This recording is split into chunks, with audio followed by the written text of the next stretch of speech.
Welcome back. Jerry Sandusky has posted bail after being arrested again last night. Breaking news here. Two more men have accused the former Penn State assistant coach of sexually abusing them as kids. Former prosecutor Nancy Grace has been all over this story.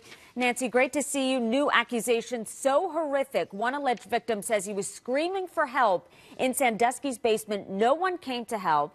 Now Sandusky is about to get out again. Why do you think bail was set so low, and low by means of access to that money, which he obviously had because he posted bail?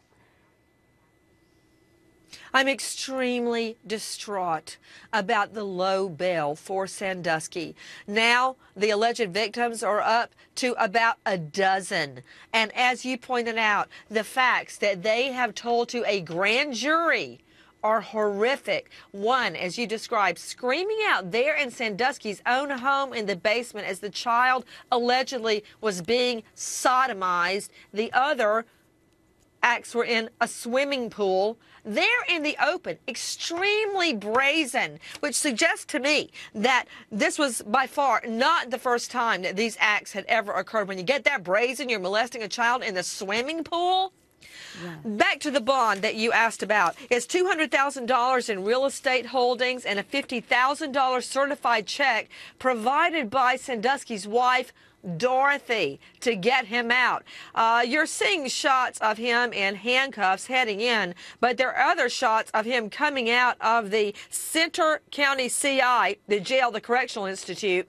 You know, if it were anybody else, there could be no bond, or there could be a bond up in the millions for it to be practically impossible for him to set bail. And we're hearing that the rules are this, that he will not be allowed to have unsupervised visits with kids, and he will have an ankle bracelet on. But you think that would be a given with all the alleged charges against him? An ankle bracelet? Schmankle bracelet. I don't care about an ankle bracelet.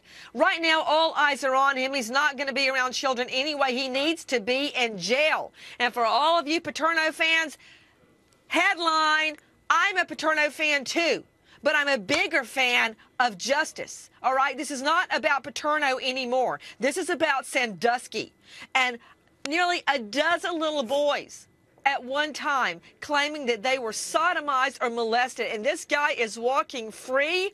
I'm stunned, and I'm stunned at the judge's decision.